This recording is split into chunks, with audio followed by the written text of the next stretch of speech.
ये घटना उत्तर भारत के एक छोटे से रेलवे स्टेशन की है। स्टेशन इतना छोटा कि दिन में भीड़ गिनी चुनी रहती और रात होते ही वहां सन्नाटा ऐसे उतर आता जैसे किसी ने पूरी जगह से जान खींच ली हो। इस स्टेशन के बारे में एक बात मशहूर थी, जो यहाँ रात की ड्यूटी करता है वो कुछ न कुछ अजीब जरूर देखता है। लेकिन इन बातों पर यकीन करने वालों में रवि शामिल नहीं था। रवि, उम्र करीब 26 साल, रेलवे में नई नई नौकरी लगी थी। पहली नाइट ड्यूटी इसी स्टेशन पर। रात के 10 बजे ट्रेन चली गई, स्टेशन खाली, बस दूर कहीं कुत्तों के भौंकने की आवाज़। रवि कुर्सी पर बैठा मोबाइल चला रहा था, तभी उसे लगा जैसे हवा अचानक ठंडी हो गई हो। उसने चारों तरफ देखा, सब सामान्य। रवि मुस्कुराया। अरे यार, कहानियों का असर है। उसे नहीं पता था ये मुस्कान उसकी आखिरी बेफिक्री थी। रात धीरे धीरे बढ़ती गई। 12 बजे, 1 बजे, 2 बजे। स्टेशन बिल्कुल मुर्दा लग रहा था। और फिर घड़ी की सुइयां पहुंचीं 3:15 पर। अचानक स्टेशन की लाइट हल्की हल्की कांपने लगी। हवा इतनी ठंडी हो गई कि रवि के हाथ सुन्न पड़ गए। तभी पटरियों से चलने की आवाज़ आई। रवि चौंक गया। उसने तुरंत रिकॉर्ड चेक किया, कोई ट्रेन नहीं। तो फिर ये आवाज़? रवि टॉर्च लेकर प्लेटफॉर्म नंबर 2 की तरफ बढ़ा। हर कदम के साथ दिल तेज धड़क रहा था। जैसे ही वो प्लेटफॉर्म के बीच पहुंचा, आवाज़ बंद हो गई। पूरा स्टेशन एकदम खामोश। इतनी खामोशी कि अपनी सांसों की आवाज़ डराने लगी। रवि ने पीछे मुड़कर देखा, कोई नहीं। लेकिन फिर भी उसे ऐसा लग रहा था जैसे कोई उसे देख रहा हो। रवि प्लेटफॉर्म के आखिरी सिरे तक पहुंचा, टॉर्च की रोशनी आगे डाली, और तभी उसने उसे देखा। प्लेटफॉर्म के कोने में एक औरत खड़ी थी। सफ़ेद साड़ी, खुले बाल, चेहरा पूरी तरह नीचे झुका हुआ। रवि की टांगें कांपने लगीं। उसने हिम्मत करके आवाज़ लगाई, मैडम, यहाँ कौन है? कोई जवाब नहीं। रवि एक कदम आगे बढ़ा। उसी पल स्टेशन की सारी लाइटें एक साथ बंद हो गईं। पूरा अंधेरा। दिल जोर जोर से धड़कने लगा। और तभी कान के पास किसी की ठंडी सांस महसूस हुई। रवि चीखने ही वाला था कि लाइट वापस आ गई। औरत वहां नहीं थी। प्लेटफॉर्म खाली, लेकिन जमीन पर गीले पैरों के निशान थे, जो सीधे पटरियों की तरफ जा रहे थे। और तभी रवि को एहसास हुआ कि ये कोई साधारण रात नहीं थी। ये शुरुआत थी उस डर की जो हर रात 3:15 पर जागता है। उस रात के बाद रवि स्टेशन के कमरे में लौटा, लेकिन उसकी आंखों से नींद गायब थी। बार बार उसकी आंखों के सामने वही सफ़ेद साड़ी, वही झुका हुआ चेहरा और पटरियों की तरफ जाते गीले पैरों के निशान घूम रहे थे। रवि ने खुद को समझाया, शायद कोई मजाक कर रहा हो या फिर दिमाग का वहम। लेकिन दिल मानने को तैयार नहीं था। रात की बाकी की ड्यूटी उसने दरवाज़ा बंद करके काटी। हर थोड़ी देर में 3:15 की तरफ नज़र चली जाती। सुबह 6 बजे जब दिन की रोशनी फैली, तब जाकर रवि की सांस में सांस आई। लेकिन डर गया नहीं था, वो भीतर बैठ चुका था। अगले दिन शाम को रवि ने हिम्मत जुटाई और पुराने स्टेशन मास्टर रामदीन जी से बात करने गया। जैसे ही रवि ने कहा, सर, प्लेटफॉर्म नंबर 2 पर रात को कुछ अजीब होता है, रामदीन जी का चेहरा बदल गया। उन्होंने चारों तरफ देखा, दरवाज़ा बंद किया और धीमी आवाज़ में बोले, तुमने उसे देख लिया है ना? रवि सन्न रह गया। मतलब आप जानते हैं? रामदीन जी कुर्सी पर बैठ गए। आवाज़ कांप रही थी। 20 साल पहले इसी स्टेशन पर एक औरत अपने पति के साथ आई थी। दोनों में जोरदार झगड़ा हुआ, लोगों के सामने ही। रात 3:15 बजे वो औरत प्लेटफॉर्म 2 पर गई और चलती ट्रेन के आगे कूद गई। रवि का गला सूख गया। रामदीन जी ने आगे कहा, उस दिन के बाद ये स्टेशन कभी सामान्य नहीं रहा। जो भी नाइट ड्यूटी करता है वो 3:15 पर कुछ न कुछ जरूर देखता है। रवि ने पूछा, लेकिन सर, वो सिर्फ इसी स्टेशन पर ही क्यों दिखती है? रामदीन जी कुछ देर चुप रहे, फिर बोले, क्योंकि उसकी कहानी पूरी नहीं हुई। उन्होंने बताया उस औरत की मौत को आत्महत्या बताया गया था, लेकिन असल में उस रात कुछ और हुआ था। उसका पति अगले ही दिन गायब हो गया। ना लाश मिली, ना कोई रिकॉर्ड। रामदीन जी की आंखें नम थीं। लोग कहते हैं वो औरत हर रात अपने पति का इंतजार करती है, और जो भी उसे दिख जाए उसे लगता है शायद वही है। रवि को याद आई वो आवाज़, क्या तुम भी किसी का इंतजार कर रहे हो? उस पल रवि समझ गया जो उसने देखा वो सिर्फ शुरुआत थी, क्योंकि आज रात फिर घड़ी 3:15 बजाने वाली थी, और इस बार वो औरत और करीब आने वाली थी। उस दिन के बाद से रवि के लिए स्टेशन बदल चुका था। वही प्लेटफॉर्म, वही पटरियां, लेकिन अब हर चीज में जैसे किसी की मौजूदगी महसूस होती थी। शाम होते ही रवि का दिल भारी होने लगता। घड़ी की सुइयों पर नजर टिक जाती, खास तौर पर 3:15 पर। उस रात रवि ने तय किया कि चाहे कुछ भी हो, वो भागेगा नहीं। रात के 2:30 बजे स्टेशन एकदम शांत था। इतनी शांति कि हवा के बहने की आवाज भी डराने लगी। 3:10। अचानक प्लेटफॉर्म नंबर 2 से पायल की बहुत हल्की आवाज आई। रवि चौंक गया। उसने टॉर्च उठाई और धीरे धीरे बाहर निकला। प्लेटफॉर्म पर पहुंचते ही उसे ठंड का एक तेज झोंका लगा, जैसे किसी ने बर्फीली सांस उसके चेहरे पर छोड़ दी हो। और तभी उसने महसूस किया कोई उसके पीछे खड़ा है। रवि ने पलटकर देखने की हिम्मत नहीं की। उसके कानों के पास एक टूटी हुई औरत की फुसफुसाहट आई। वो आज भी नहीं आया। रवि का शरीर सुन्न पड़ गया। ये वही आवाज थी, उसी सफेद साड़ी वाली औरत की। धीरे धीरे वो आवाज दूर होती चली गई, जैसे कोई पटरियों की तरफ बढ़ रहा हो। अगली सुबह रवि ने प्लेटफॉर्म नंबर 2 पर कुछ ऐसा देखा जिसने उसके होश उड़ा दिए। पटरियों के पास सूखे हुए खून के निशान थे। रेलवे रिकॉर्ड के अनुसार पिछले कई सालों में वहां कोई हादसा नहीं हुआ था। रवि ने तुरंत सीनियर अफसर को बताया। जांच हुई, लेकिन रिपोर्ट में लिखा गया कोई असामान्य बात नहीं पाई गई। पर रवि जानता था कि जो कुछ भी हो रहा है वो कागजों में दर्ज नहीं होता। उस रात रवि ने एक और बात नोटिस की। स्टेशन के पुराने कमरे की दीवार पर किसी ने उंगली से कुछ लिखा हुआ था, 315।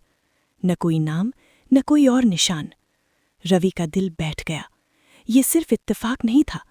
उसी रात उसने सपना देखा। वही औरत सफेद साड़ी में, खून से सनी हुई। वो बार बार पटरियों की तरफ देख रही थी और बोल रही थी, उसने मुझे धक्का दिया था। रवि नींद से चौंक कर उठा। उसकी टी-शर्ट पूरी तरह पसीने से भीगी थी। अब कहानी बदल रही थी। ये आत्महत्या नहीं थी, ये कुछ और था। रवि ने फिर से पुराने स्टेशन मास्टर रामदीन जी से मुलाकात की। जब रवि ने सपने और खून के निशानों की बात बताई, रामदीन जी की आंखें भर आईं। उन्होंने भारी आवाज में कहा, हमें शुरू से ही शक था, लेकिन ऊपर से दबाव था। रामदीन जी ने बताया उस औरत का पति शराबी और हिंसक था। उस रात दोनों के बीच जोरदार झगड़ा हुआ था। गवाहों ने देखा था पति ने उसे प्लेटफॉर्म के किनारे धक्का दिया था, लेकिन मामला दबा दिया गया। इसे आत्महत्या घोषित कर दिया गया। रामदीन जी बोले, वो औरत मरी नहीं है, वो अटकी हुई है, इंसाफ और इंतजार के बीच। उसी रात रवि ने तय किया वो सच को यूं ही नहीं छोड़ेगा, लेकिन उसे नहीं पता था कि सच के करीब जाना उसे उसी जगह ले जाएगा जहां वो औरत मरी थी। रात 3:15 पर स्टेशन की सारी लाइटें एक साथ बुझ गईं, और इस बार रवि के सामने सिर्फ परछाई नहीं थी। सफेद साड़ी वाली औरत सीधे उसके सामने खड़ी थी, चेहरा उठाए हुए। और पहली बार रवि ने उसका चेहरा साफ देखा। आंखों में दर्द, गुस्सा और एक सवाल, क्या तुम मेरा सच दुनिया को बताओगे या मुझे यहीं अकेला छोड़ दोगे? उस पल रवि समझ गया, अब पीछे हटने का रास्ता नहीं था। रात ठीक 3:15 बजे पूरा स्टेशन अंधेरे में डूबा हुआ था। ना कोई ट्रेन, ना कोई आवाज। रवि के सामने वो सफेद साड़ी वाली औरत खड़ी थी। इस बार उसका चेहरा झुका हुआ नहीं था, आंखें खुली थीं। लाल नहीं, लेकिन इतनी गहरी कि देखकर लगता था जैसे उनमें पूरा दर्द भरा पड़ा हो। रवि का गला सूख गया, पैर जैसे जमीन में जम गए हों। कांपती आवाज में रवि बोला, तुम कौन हो? औरत ने धीरे से सिर उठाया, उसके होंठ हिले। मैं, जिसका सच कभी दर्ज ही नहीं हुआ। उसके चारों तरफ हवा घूमने लगी, सफेद साड़ी हवा में तैर रही थी। वो आगे बढ़ी, एक कदम, फिर दूसरा। रवि को लगा जैसे उसके सीने पर किसी ने भारी पत्थर रख दिया हो। औरत बोली, मैंने मदद मांगी थी, लेकिन किसी ने नहीं सुनी। रवि की आंखों के सामने अचानक दृश्य बदल गया। अब वो स्टेशन नहीं था, वो वही रात थी, 20 साल पहले की। झगड़ा, लोगों की भीड़ और एक आदमी नशे में लड़खड़ाता हुआ। रवि सब देख रहा था, लेकिन कुछ कर नहीं पा रहा था। उस आदमी ने औरत का हाथ पकड़ा। औरत रो रही थी, गिड़गिड़ा रही थी, मुझे जाने दो। लेकिन अगले ही पल उस आदमी ने उसे जोर से धक्का दिया। ट्रेन की तेज आवाज, चीख, और फिर खून, अंधेरा, सन्नाटा। रवि जोर से चीखा और होश में आया। वो फिर स्टेशन पर था। उसके सामने वही औरत खड़ी थी। अब उसके चेहरे पर गुस्सा नहीं था, सिर्फ थकान थी। वो बोली, मैं बदला नहीं चाहती, मुझे इंसाफ चाहिए। वो आदमी आज भी जिंदा है, इसी शहर में। रवि हक्का बक्का रह गया। तो तुम मुझसे क्या चाहती हो? औरत ने धीरे से अपनी उंगली उठाई और रवि के सीने की तरफ इशारा किया। तुम गवाह बनोगे। उस पल रवि के दिल में भयानक डर के साथ साथ एक अजीब सा बोझ उतर आया। उस रात के बाद स्टेशन बदल गया। अब 3:15 पर सिर्फ औरत नहीं आती थी, पूरा स्टेशन जाग उठता था। पुरानी घड़ियां अपने आप चलने लगतीं, अनाउंसमेंट सिस्टम से टूटी फूटी आवाजें आतीं। कृपया ध्यान दें, गाड़ी प्लेटफॉर्म नंबर 2 पर आ रही है। लेकिन कोई गाड़ी नहीं होती। रवि हर रात उस औरत को देखता। वो कुछ नहीं कहती, बस पटरियों की तरफ देखती रहती। एक रात रवि ने देखा, पटरियों के उस पार एक आदमी खड़ा है। वही आदमी, वही चेहरा, बूढ़ा लेकिन पहचान में आने लायक। औरत ने पहली बार मुस्कुराकर देखा, लेकिन वो मुस्कान सुकून की नहीं थी, वो चेतावनी थी। उसने कहा, अब घड़ी चलने वाली है। और उसी पल दूर से ट्रेन की आवाज आई। रवि समझ गया कि अब जो होने वाला है वो सिर्फ डर नहीं होगा, वो फैसला होगा, सच, इंसाफ और मौत के बीच। और स्टेशन की घड़ी धीरे धीरे 3:15 से आगे बढ़ने लगी। उस आदमी को देखकर रवि का दिल बैठ गया। वही चेहरा, वही आंखें जो उसने उस दृश्य में देखी थी। 20 साल पुराने गुनाह का चेहरा आज भी जिंदा था। वो आदमी प्लेटफॉर्म नंबर 2 के उस पार खड़ा था, जैसे किसी अनदेखी ताकत ने उसे वहां खींच लाया हो। रवि चिल्लाया, तुम यहां क्या कर रहे हो? लेकिन आदमी ने कोई जवाब नहीं दिया। उसकी आंखें सामने खड़ी सफेद साड़ी वाली औरत पर जमी थी। वो औरत धीरे धीरे आगे बढ़ी। हर कदम के साथ स्टेशन की हवा भारी होती जा रही थी। औरत ने पहली बार ऊंची आवाज में कहा, अब तुम मुझे देख पा रहे हो, क्योंकि समय पूरा हो गया है। आदमी पीछे हटने लगा। उसका चेहरा डर से सफेद पड़ गया। मैंने जानबूझकर नहीं किया था। उसकी आवाज कांप रही थी। रवि सब देख रहा था। अब वो सिर्फ कर्मचारी नहीं था, वो गवाह था। घड़ी की सुइयां तेजी से घूमने लगी। समय फिर 3:15 पर रुक गया। स्टेशन की सारी लाइटें अपने आप जल उठी। अनाउंसमेंट सिस्टम चीखा, कृपया ध्यान दे, अंतिम गाड़ी प्लेटफॉर्म नंबर 2 पर आ रही है। लेकिन दूर तक कोई ट्रेन नहीं थी। पटरियों पर धुंध फैलने लगी। वो आदमी घुटनों पर गिर पड़ा, रोते हुए बोला, मुझे माफ कर दो, मैंने सब कुछ खो दिया है। सफ़ेद साड़ी वाली औरत उसके सामने रुकी। उसके चेहरे पर अब गुस्सा नहीं था, सिर्फ गहरी थकान। उसने कहा, मैंने बदला नहीं मांगा, मैंने सिर्फ सच मांगा था।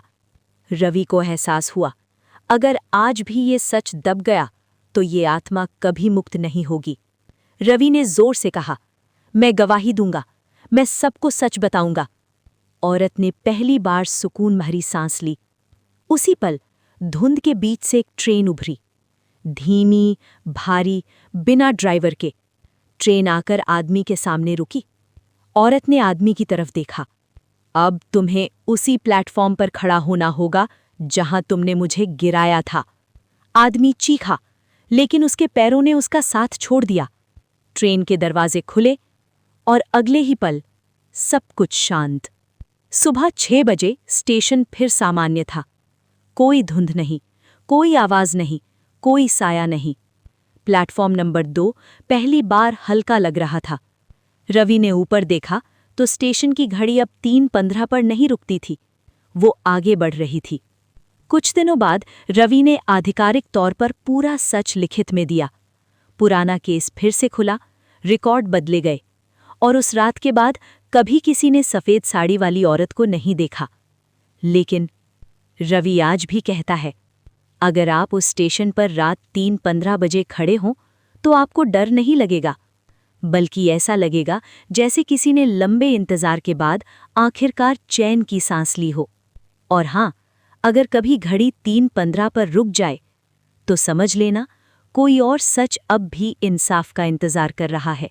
अगर आपको ये कहानी डरावनी लगी हो तो लाइक ज़रूर करें और इसे शेयर करें, क्योंकि शायद अगला नंबर उनका हो।